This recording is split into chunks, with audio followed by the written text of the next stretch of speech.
Would you reverse the changes that the government brought in today on capital gains? Well, what we would do is, this capital gains is actually, it doesn't affect trust fund people like Justin Trudeau.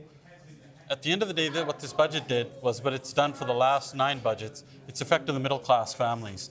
We've seen moms that have to put back food because they can't afford it anymore. We see students living under bridges. We've seen nurses living in their cars. This budget has done nothing but added to the inflationary. They've poured $40 billion of new fuel on the inflationary fire.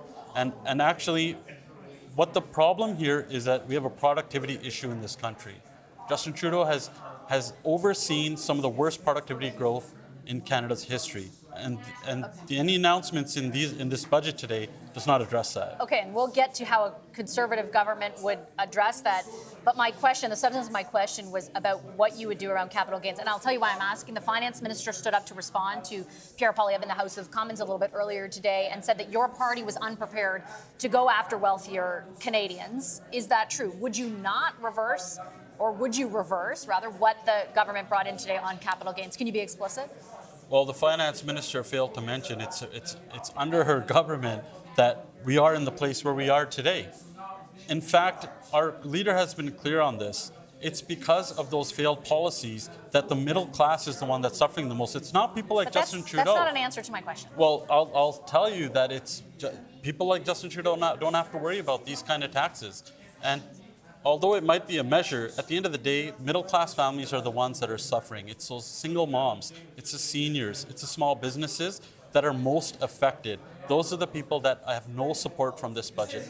And I'm not taking away, I'll just point out, you didn't answer my question about capital gains, but I'm not taking away from the impacts on Canadians.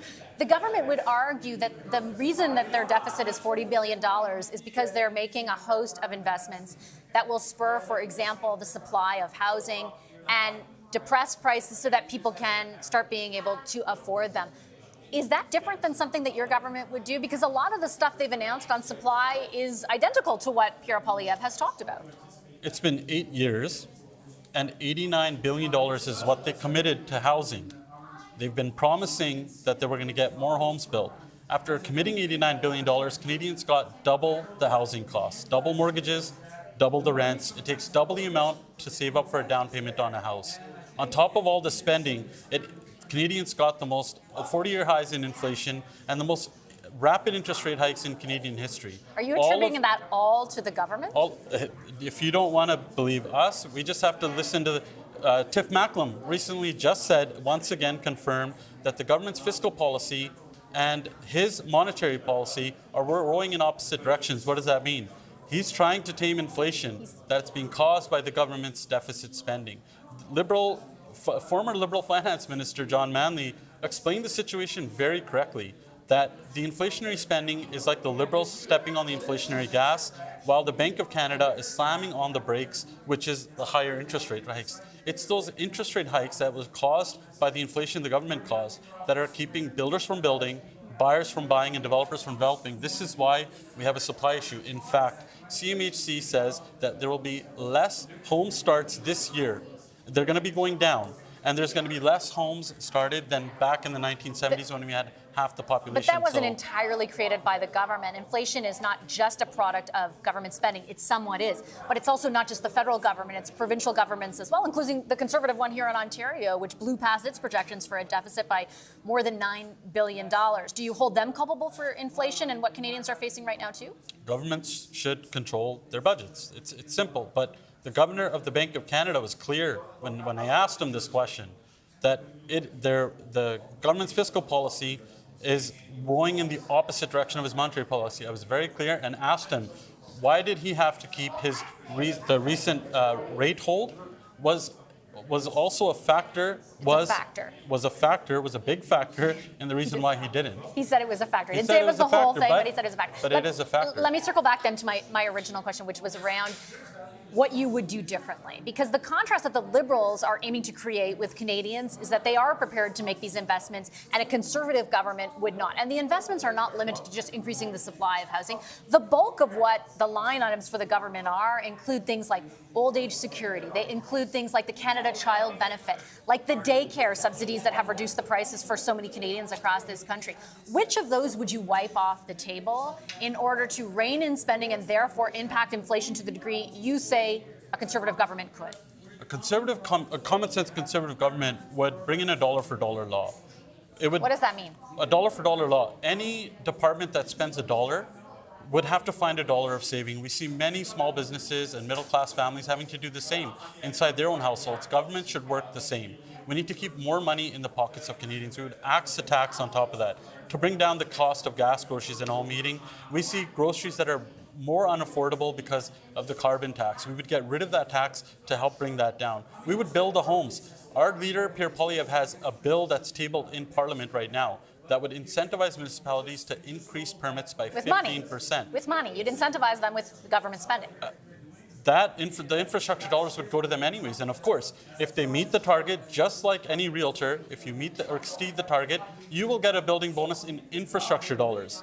More government spending. Infrastructure dollars that would go into infrastructure that would help create jobs.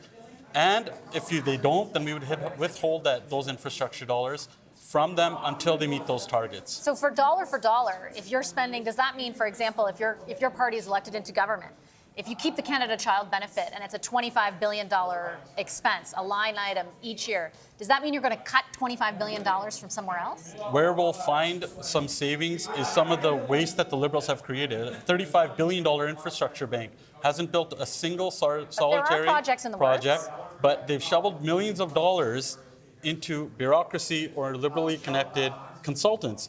That is not the right way to do it. The Arrive Scam app is another example of wasteful Liberal spending. $80,000 app we didn't need, that didn't work. They spent $60 million on it. These are just some of the waste that we would cut. And $60 million against a $40 billion deficit. That isn't being honest with Canadians about the degree to which they can expect government services to change if you form government. If, in fact, you are going to eliminate that deficit, as you have said, which so greatly, in your view, impacts inflation. $21 billion on top of that for consultants. $21 billion.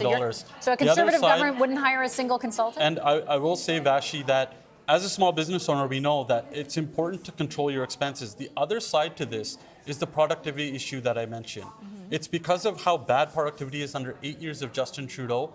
Canadians are getting poorer. Our GDP per capita has went down 6 straight quarters. What does that mean? It means that Justin Trudeau has blocked some of our most important projects. It also wasn't strong under Prime Minister Harper, with great respect, Mr. Hallan. And under Prime Minister Poilievre, we will greenlight those green projects that are stuck inside of Justin Trudeau's bad policies. We'll make sure that we need to get more powerful paychecks for our people. These big projects, we need to get them up and running. Very quickly, am I to interpret from your comments, Mr. Hallan, that you expect the economy to grow, revenues to also grow as a consequence of that, and therefore you won't have to cut the kinds of annual line items like the Canada Child Benefit or daycare programs that Canadians have grown accustomed to, or are those programs possibly cut under a Conservative government? Can you be unequivocal? We are unequivocal on cutting Liberal waste like the infrastructure bank and not doing these pet projects like the Arrive Scam app. And like I said, we will greenlight green projects to help our revenues, grow our economy, get good jobs for our people, and make sure that we're helping the people of this country and getting more homes built. Okay, I have to leave it on that note. I'm out of time. I appreciate your time, Mr. Hallan, as always. Thank you so much.